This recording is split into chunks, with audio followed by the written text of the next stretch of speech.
सम्राट अशोक के बारे में देखेंगे। इनका जो कार्यकाल है 269 ईस्वी से 232 ईस्वी पूर्व रहा। 269 ईस्वी पूर्व से 232 ईस्वी पूर्व रहा। मौर्य साम्राज्य का जो महानतम शासक थे वो अशोक ही थे। और जब सिहली अनुश्रुति के अनुसार अशोक ने अपने कितने भाइयों की हत्या की थी और सिंहासन प्राप्त किया था, तो वो 99 भाइयों की हत्या की थी।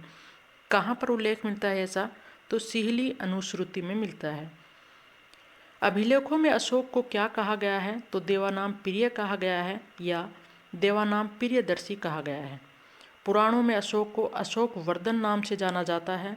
अशोक ने कश्मीर में श्रीनगर बसाया था, यानी कश्मीर में श्रीनगर की स्थापना किसने की थी? वो की थी अशोक ने। अशोक के नामों की बात करेंगे जो कि पूछे जाते हैं। गिरनार अभिलेख में अशोक मौर्य कहा गया है। पुराणों में अशोक को अशोक वर्धन कहा गया है। भाब्रू शिलालेख में प्रियदर्शी कहा गया है। और एकमात्र ऐसा यानी पूछा जाता है कि अशोक नाम अशोक है, अशोक ही नाम किन अभिलेखों में मिला है? तो वो मिला है मास्की, गुजरा, नेतुर और उदयगोलम में। तो ये यहाँ से क्वेश्चन बनता है, कहाँ से अशोक का नाम अशोक मिला है? तो मास्की, गुजरा, नेतुर और उदयगोलम अभिलेखों से अशोक का नाम अशोक मिला है। सर्वप्रथम हम बात करेंगे कलिंग की, जो कि कलिंग युद्ध हुआ था 261 ईस्वी पूर्व में। वहाँ के शासक कौन थे? तो वो थे नंदराज। और ये कलिंग जो है हाथियों के लिए प्रसिद्ध था। और कलिंग विजय का वर्णन जो है कौन से अभिलेख में शिलालेख में मिलता है? तो 13वें शिलालेख में मिलता है। कलिंग की राजधानी कौन सी थी? तो वो थी तोसली। अशोक ने नेपाल में ललित पतन नगर बसाया था। तो कश्मीर में श्रीनगर बसाया, नेपाल में कौन सा बसाया है? ललित पतन। अशोक चक्कर और धर्म चक्कर का वर्णन करता है जिसमें 24 तिल्लियाँ हैं। तो जो अशोक चक्कर है वो धर्म चक्कर का वर्णन करता है जिसमें तिल्लियाँ कितनी हैं? 24 हैं। इसे अशोक चक्कर भी कहते हैं, आप सभी जानते हैं, क्योंकि लॉयड कैपिटल सारनाथ सहित सम्राट अशोक द्वारा अशोक के फरमानों, ये इतना इम्पोर्टेंट नहीं है, आप इसको छोड़ सकते हैं, ये नहीं पूछा जाता है। ये इम्पोर्टेंट है कि कलिंग युद्ध के बाद अशोक ने भेरी घोष के स्थान पर क्या अपनाया था? तो वो अपनाया था धम घोष। आगे देखेंगे हम अशोक के बारे में कि कलहन के अनुसार अशोक जो हैं कश्मीर के प्रथम मौर्य शासक थे, यानी अशोक से पहले कश्मीर पर किसी ने भी शासन नहीं किया था। तो क्वेश्चन बनता है कश्मीर के एकमात्र मौर्य शासक कौन थे? तो वे थे मौर्य। और ये कहा किसने है? तो कलहन ने कहा है। ये कलहन की रचना की बात करें तो कलहन की रचना थी राजतरंगी। अशोक ने अपने शासनकाल में 25 बार बंदियों को मुक्त किया था। अशोक ने जनसाधारण की भाषा कौन सी थी उस समय? तो थी पाली। ध्यान रखना है कौन सी भाषा थी जनसाधारण की? पाली थी। और इसी भाषा में इन्होंने अपना धर्म का प्रसार किया था। अशोक ने राष्ट्रीय भाषा के रूप में, राष्ट्रीय भाषा कौन सी थी? पाली। पाली को अपनाया इन्होंने। और राष्ट्रीय लिपि की बात करें तो वो थी ब्राही। भाषा और लिपि में फ़र्क होता है। तो भाषा कौन सी थी? पाली। और लिपि कौन सी को अपनाया? ब्राही को अपनाया था उन्होंने। रानी के शतमलेख, रानी का शतमलेख जो कि कौशाम्बी में है, इसमें अशोक की पत्नी करुवाकी या चारुवाकी का उल्लेख मिलता है कि उन्होंने दान दिया था बौद्ध धर्म को, उसका उल्लेख मिलता है। और यही शतम जो है जो कि कौशाम्बी में मिला है, इसी को रानी के शतमलेख से भी जाना जाता है। इसमें वर्णन किसका है? क्वेश्चन यहाँ से बनता है। तो करुवाकी का वर्णन है जो कि अशोक की पत्नी है। उन्होंने दान दिया था बौद्ध धर्म संघ को, इसीलिए इनको यहाँ पर जाना जाता है। नेक्स्ट बात करें एकास्मक शतम, तो वेरी इंपॉर्टेंट है, पूछा जाता है कि एकास्मक शतम का सर्वश्रेष्ठ उदाहरण कौन सा है अशोक का? तो वो है सारनाथ का सिंह शतम। संकिसा शतम के शीर्ष पर क्या बना हुआ है? तो ये ध्यान रखिए, क्वेश्चन जो बनता है वो बता रही हूँ मैं आपको कि संकिसा स्तंभ के शीर्ष पर क्या है, तो वो है हाथी। रुमेनदेही का स्तंभ सबसे छोटा, वेरी इंपॉर्टेंट है, आया हुआ क्वेश्चन है, बार बार रिपीट होता है कि सबसे छोटा जो है वो स्तंभ कौन सा है, तो वो है रुमेनदेही का, जो कि 6.2 मीटर ऊंचा है। और इसके शीर्ष पर क्या बना हुआ है, तो वो घोड़ा है। सबसे छोटा है रुमेनदेही का स्तंभ, कितना है ये भी ध्यान रखना, 6.2 मीटर ऊंचा है। और इसके शीर्ष पर क्या है, तो घोड़ा है। रामपुरवा स्तंभ के शीर्ष पर सिंह है। लेख युक्त जो स्तंभ है रामपुरवा स्तंभ, उसके शीर्ष पर तो सिंह है। और जो रामपुरवा स्तंभ लेख विहीन है उसके शीर्ष पर क्या है, वृषभ। तो ये दोनों का अंतर याद रखना है कि जो लेख युक्त स्तंभ है उस पर तो सिंह बना हुआ है शीर्ष पर, और जो लेख विहीन है उस पर क्या है, वृषभ। तो ऐसे ध्यान रख सकते हैं कि क्वेश्चन आया हुआ है, इसीलिए मैं यहाँ पर हिंट दे रही हूँ ये कि रामपुरवा स्तंभ के शीर्ष पर सिंह है, यानी राम क्या है, सिंह के समान है। ठीक है, कैसे ध्यान रखेंगे कि ये लेख युक्त है, कि राम पर ही लेख लिखे गए हैं क्योंकि वो सिंह के समान है। और जो रामपुरवा लेख विहीन है, यानी ऐसे राम पर लेख नहीं लिखे जाएंगे जो वृषभ के समान है। तो ऐसे थोड़ा हिंट से याद रख लीजिए कि जो शेर राम है उसी पर लेख लिखे गए हैं, और जिस राम पर लेख नहीं लिखे गए वो क्या है, वृषभ। वेरी इंपॉर्टेंट, नेक्स्ट देखेंगे 1837 में अशोक के लेखों को सर्वप्रथम पढ़ा था किसने, पूछा जाता है क्वेश्चन ये। सर्वप्रथम ध्यान रखिए 1837 में पढ़ा था, जेम्स प्रिंसेप ने पढ़ा था अशोक के लेखों को। अशोक के 2 लिपियों का शिलालेख कौन सा है, शिलालेख ऐसा कौन सा है जो 2 लिपियों में है, वो कौन सा है, वो है सारे कुन्हा या कंधारे कुन्हा कह सकते हैं इसको, जो कि 2 कौन सी में है, ग्रीक और आर्मेइक में है। भाब्रू शिलालेख कहाँ पर स्थित है, सर्वप्रथम ये ध्यान रखें, ये जयपुर में है, राजस्थान में, बैराट पर्वत की चोटी पर है ये। यहीं से अशोक ने बौद्ध धर्म स्वीकार करने का उल्लेख मिलता है। यानी कौन से अब शिलालेख में सर्वप्रथम मिलता है कि अशोक ने बौद्ध धर्म स्वीकार किया था, तो वो है भाब्रू शिलालेख, जो कि बैराट पर्वत की चोटी पर स्थित था। और ये कहाँ पर स्थित है, जयपुर राजस्थान में। मौर्य काल में सर्वाधिक वेतन 48,000 है पर्ण था, और सबसे कम की बात करें तो वो 60 पर्ण था। तो ये थोड़ा ध्यान रख लीजिए, इतना इम्पोर्टेंट नहीं है ये। अधिकारियों की धर्म प्रचार यात्रा को क्या कहा जाता था, इम्पोर्टेंट है, ध्यान रखिए, अनुसंधान कहा जाता था उसको। और अर्थशास्त्र जिसके रचयिता कौन है, चाणक्य हैं, इन्हीं का नाम था विष्णुगुप्त। इन्होंने अर्थशास्त्र में शूद्रों को आर्य कहा गया है, शूद्रों को क्या कहा गया है, आर्य। तो क्वेश्चन आता है कि कहाँ पर शूद्रों को आर्य कहा गया है, तो वो अर्थशास्त्र में कहा गया है। गुजरा और मास्की अभिलेख में अशोक का नाम अशोक मिलता है। तो क्वेश्चन बनता है कि अशोक का नाम अशोक कहाँ पर मिलता है, तो गुजरा, मास्की और एक और अभिलेख है नेतुर, उसमें मिलता है। इसके अतिरिक्त जो शेष अभिलेख हैं उसमें इनका क्या नाम मिलता है, तो वो है देवानाम प्रियदसी, यानी अन्य अभिलेखों में मिलता है देवानाम प्रिय, और सिर्फ गुजरा और मास्की अभिलेख में अशोक का नाम अशोक मिलता है। अशोक ने अपने राज्याभिषेक के 13वें वर्ष, कौन से वर्ष, 13वें वर्ष पश्चात धम्म महामात्रों के पद का सर्जन किया था। तो क्वेश्चन बनता है कि अशोक ने धम्म महामात्रों के पद का सर्जन कब किया था, तो अपने राज सिंहासन के 13वें वर्ष किया था। और इसका उल्लेख कहाँ पर मिलता है, तो 5वें शिलालेख में इसका उल्लेख मिलता है। तो ध्यान रखना है, 5वें शिलालेख में इसका वर्णन मिलता है। 184 ईस्वी पूर्व में मौर्यों के प्रधान सेनापति थे पुष्यमित्र शुंग। कौन थे? पुष्यमित्र शुंग। इन्होंने अंतिम मौर्य शासक बृहदर्थ को यानी इनकी हत्या कर दी और सिंहासन हड़प लिया।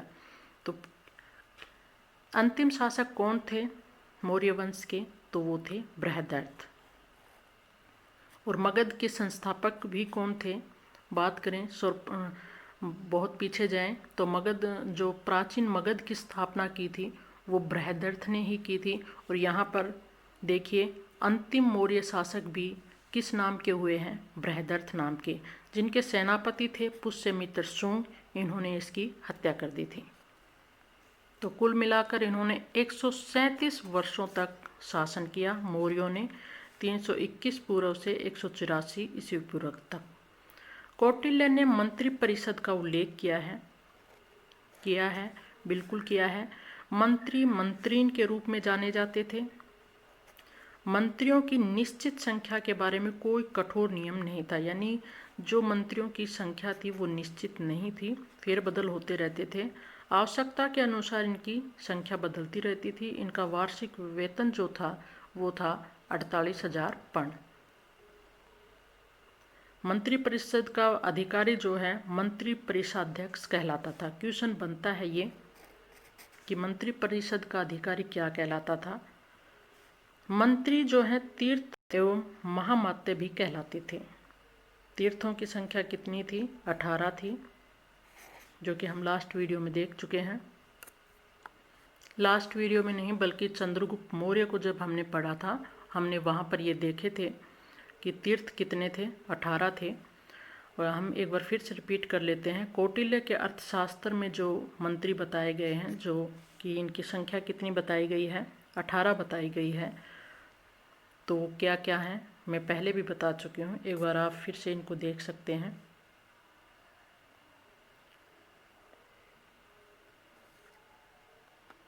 यहाँ से जो क्वेश्चन बन जाते हैं जो इम्पोर्टेंट है वो देख लेते हैं। समाहर्ता क्या था? तो राजस्व विभाग का अधिकारी था ये। सन्निधाता राज्य के कोष का अधिकारी था। प्रदेष्टा के बारे में पूछा जाता है। न्यायिक फौजदारी था ये।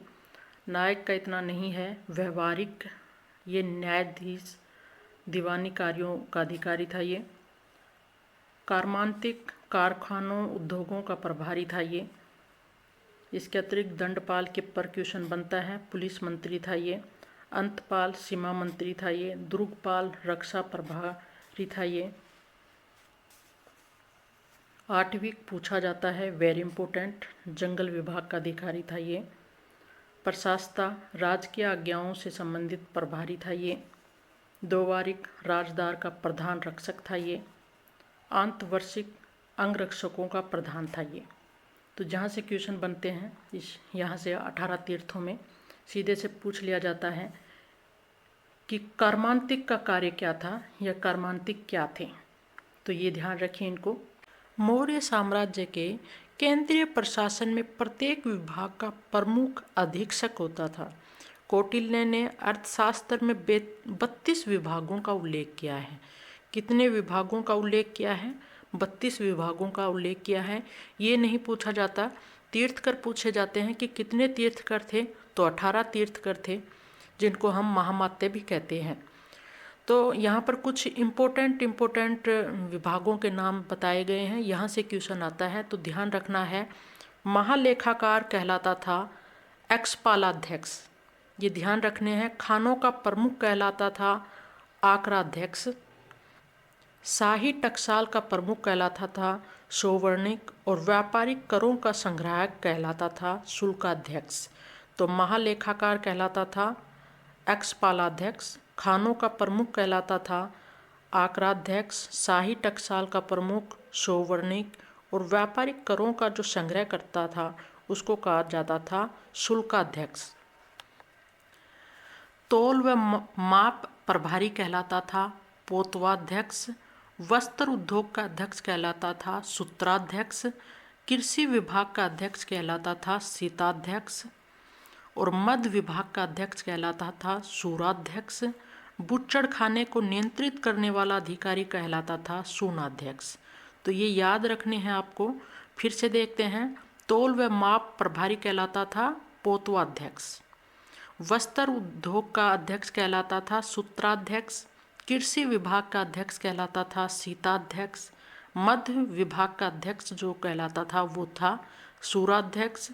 बुच्चड़ खाने को नियंत्रित करने वाला अधिकारी कहलाता था सूनाध्यक्ष। और वैशाल्यों को नियंत्रित करने वाला कहलाता था क्या, गणिकाध्यक्ष।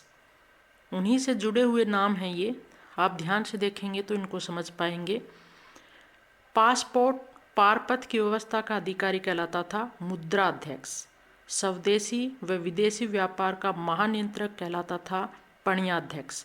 तो एक बार फिर से देखेंगे, वैशाल्यों को नियंत्रित करने वाला अधिकारी कहलाता था गणिकाध्यक्ष। पासपोर्ट पारपत्र की व्यवस्था का अधिकारी मुद्राध्यक्ष।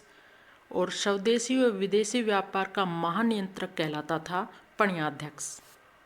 तो इन विभागों के अध्यक्षों को याद रखना है, यहाँ से क्वेश्चन बनता है, सीधे सीधे क्वेश्चन पूछ लिए जाते हैं कि बुच्चड़ खाने को नियंत्रित करने वाला अधिकारी क्या कहलाता था, तो वो कहलाता था सूनाध्यक्ष।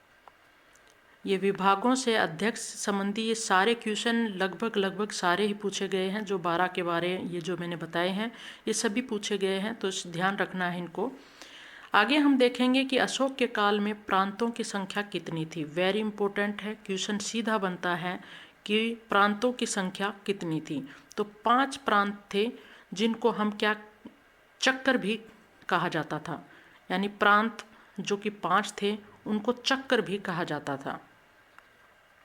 इन प्रांतों की राजधानियाँ पूछी जाती हैं तो मगध जो प्रमुख केंद्र था, यानी जो केंद्र था उसकी राजधानी क्या थी, पाटलिपुत्र। ये तो ध्यान ही रखना है।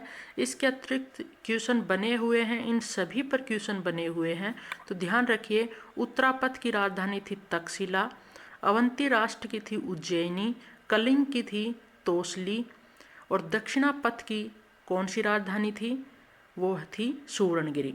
तो ये क्वेश्चन यहाँ से बनता है कि प्रांतों की संख्या कितनी थी, 5 थी जिनको हम चक्कर भी कहा जाता है इनको। और प्रांत कौन कौन से हैं, उत्तरापथ, अवंती राष्ट्र, कलिंग, दक्षिणापथ और मगध। इनकी राजधानियों से क्वेश्चन बनते हैं, तो इनको ध्यान रखना है। प्रांतों को जो है ना जनपदों में विभाजित किया गया था। इनमें 3 अधिकारी नियुक्त होते थे, यानी प्रांतों को किस में विभाजित किया गया था, तो जनपदों में। और इन जनपदों में 3 अधिकारी नियुक्त होते थे। कौन कौन से, पारदेशिक, राजूक और युक्त। पारदेशिक का कार्य क्या था, तो संपूर्ण प्रशासन का निरीक्षण करता था ये पारदेशिक।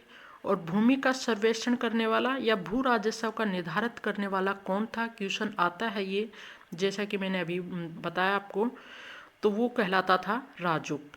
और लेखा व्यवस्था करने वाला कहलाता था युक्त। तो प्रांतों को किस में विभाजित किया गया, जनपदों में। ग्राम प्रशासन की ये तो सीधी सी बात है, सब शुरुआत से ही ग्राम जो है प्रशासन की सबसे छोटी इकाई रहा है।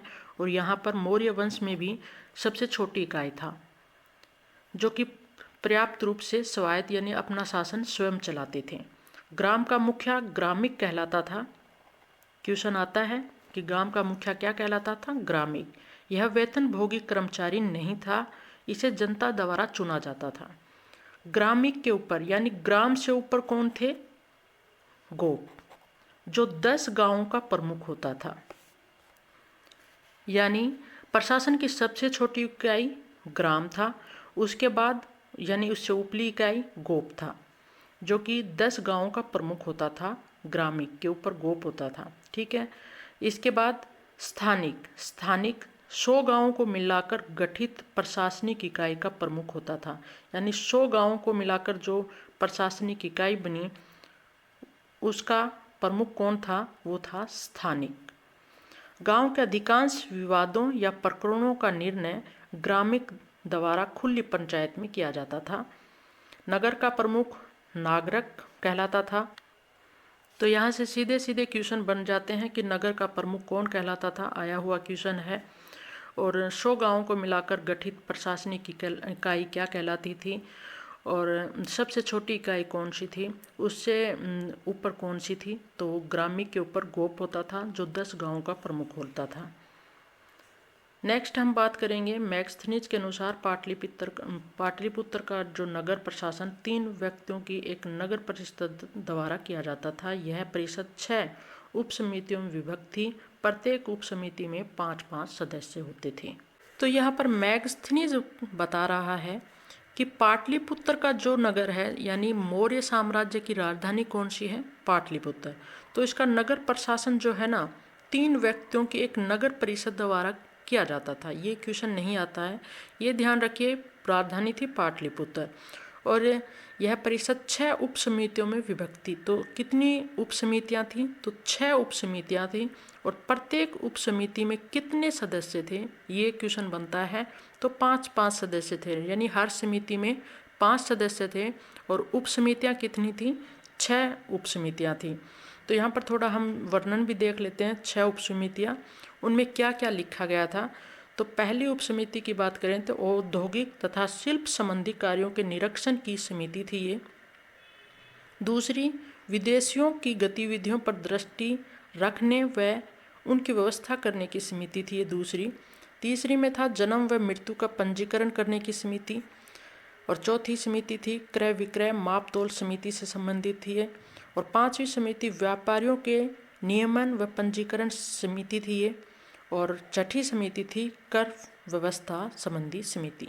तो इस समितियों पर भी क्वेश्चन बन जाते हैं कि कौन समिति। ये क्वेश्चन इस प्रकार से बन जाता है, नेट में ये क्वेश्चन बनता है अक्सर कि जो समितियां थी उनमें क्या नहीं है। तो ये आपको 6 की 6 याद रहेंगी, तभी आप वहाँ पर राइट आंसर कर पाएंगे।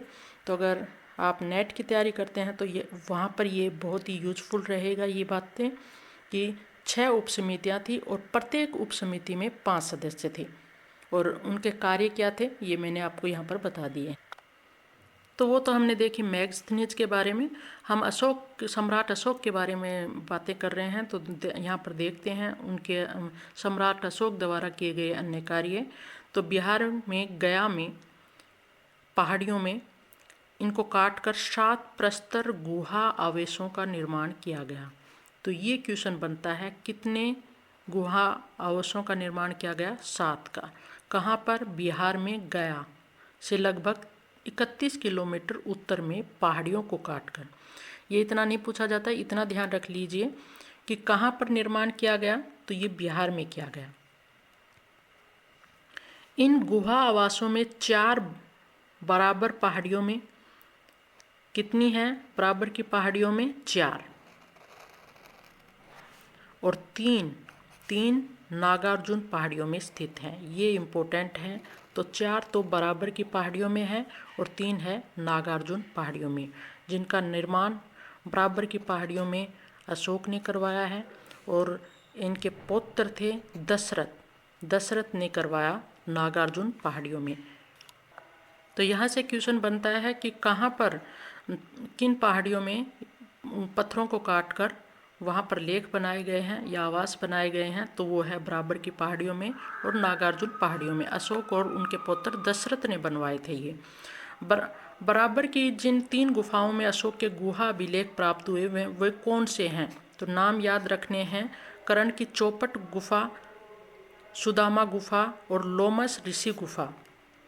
समस्त गुफाओं में गोपिका गुफा कौन सी गुफा है? गोपिका गुफा जो है सबसे विशालतम है। कौटिल्य ने 9 प्रकार के दासों का उल्लेख किया है। मैगस्थनीज ने तो उल्लेख ही नहीं किया है, वो कहता है कि दास प्रथा थी नहीं। लेकिन कौटिल्य ने 9 प्रकार के दासों का उल्लेख किया है। तो सीधी सी बात है, दास प्रथा तो थी, लेकिन मैगस्थनीज के अनुसार नहीं थी। यानी दास प्रथा उनके यहाँ पर ज़्यादा दयनीय स्थिति में थी, इसीलिए मैगस्थनीज को यहाँ पर सही लगा सब कुछ कि दास प्रथा है ही नहीं। तो कौटिल्य ने 9 प्रकार के दासों का उल्लेख किया है। उदरदास, दंडपर्णी दास, दायागत, लब्ध, गिर्त, गृहजात, आत्म विक्रय, आहितक और धवजात दर्त। यहाँ पर क्वेश्चन पूछ लिए जाते हैं कि कौन से दास हैं।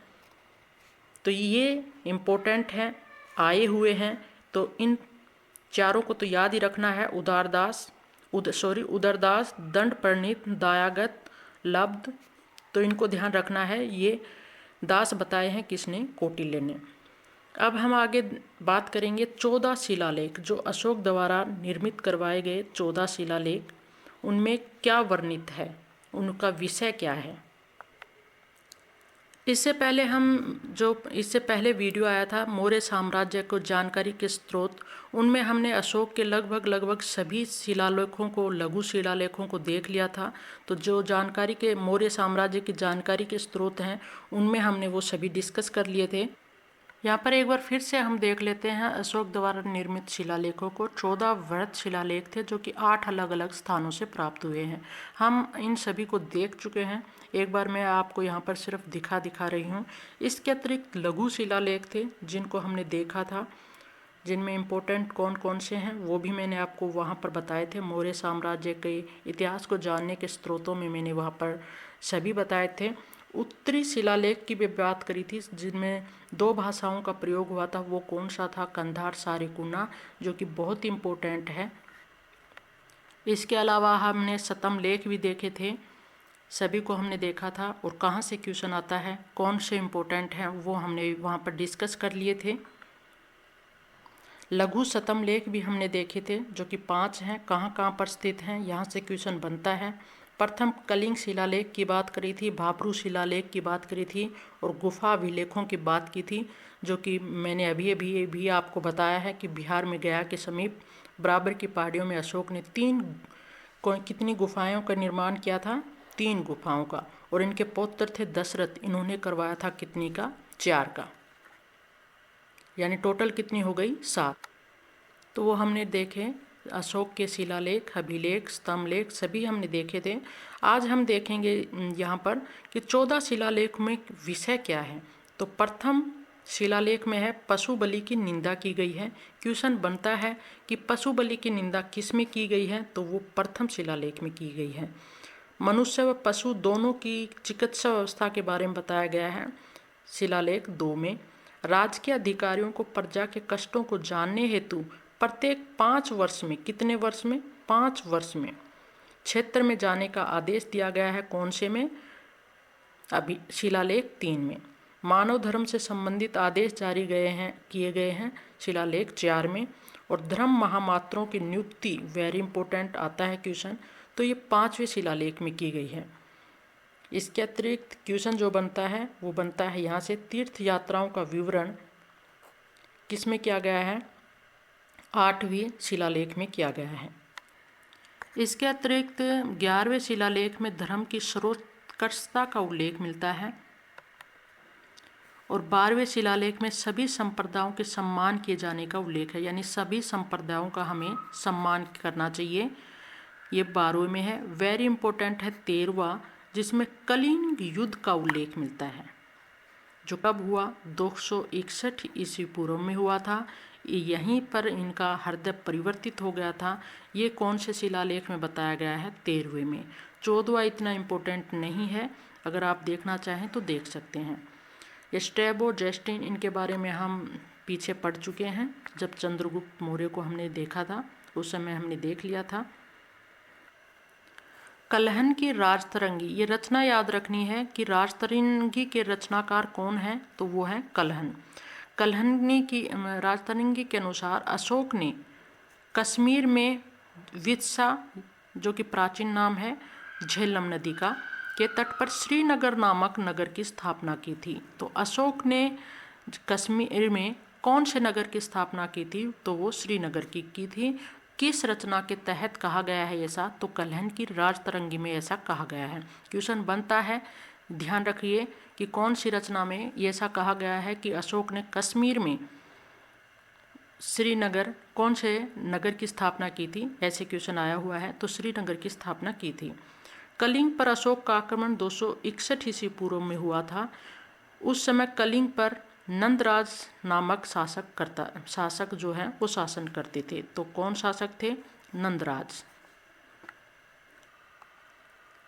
और अशोक के 13वें शिलालेख में, मैं पीछे बता चुकी हूँ, वेरी इंपॉर्टेंट है ये, 13वें शिलालेख में कलिंग युद्ध का वर्णन है। रुमेनदेई अभिलेख में मौर्यकालीन अर्थव्यवस्था, कर नीति की जानकारी मिलती है। कौन सा अभिलेख है ये? रुमेनदेई अभिलेख में अर्थव्यवस्था और कर नीति की जानकारी मिलती है। अपनी प्रजा के नैतिक उत्थान के लिए अशोक ने जिन आचारों की सहायता प्रस्तुत की उसे उनके अभिलेखों में धम्म कहा जाता है। इम्पोर्टेंट है कि जो नैतिक उत्थान के लिए अशोक ने जिन आचार नियमों की प्रस्तुत किए हैं उनको क्या कहा जाता है, उनके अभिलेखों में क्या कहा जाता है, तो उसको धम्म कहा जाता है। आया हुआ क्वेश्चन है, ध्यान रखिए इसको। अशोक ने धम्म की परिभाषा दी है। परिभाषा कहाँ दी है, तो वह राहुलोवाद सूत्र से ली गई है इसकी परिभाषा। तो अशोक के धम्म की परिभाषा दी गई है कहाँ से, वो राहुलोवाद सूत्र से ली गई है। अशोक का बौद्ध होने का सशक्त साक्ष्य कहाँ से मिलता है, तो ये भाब्रू शिलालेख से मिलता है, जो कि लघु शिलालेख है। कहाँ से मिला है, ये राजस्थान के जयपुर से मिला है, जिसमें वह बुद्ध धम्म संघ का अभिवादन करता है। यहाँ पर मैं जितने भी आपको ये मेन पॉइंट बता रही हूँ, ये सभी एग्जामों में आए हुए हैं, तो ध्यान रखना इनका कि किस में बुद्ध धम्म और संघ का अभिवादन किया है, तो वो है भाब्रू शिलालेख, जिनमें जो कि एक लघु शिलालेख है। कहाँ से प्राप्त होता है, यहाँ से ये क्वेश्चन भी बहुत आता है, तो इसको ध्यान रखिए। अशोक के धम्म की व्याख्या कहाँ पर की गई है, धम्म की व्याख्या कहाँ पर की गई है, तो वो दूसरे और 7वें शतम लेख में की गई है।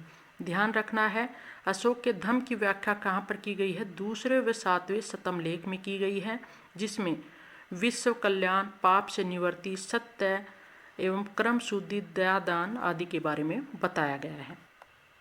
मौर्य काल के करों से संबंधित क्वेश्चन भी आते हैं कि राजकीय भूमि से होने वाले आय को क्या कहा जाता था। राजकीय भूमि से जो आय होती थी उसको क्या कहा जाता था, तो सीता कहा जाता था।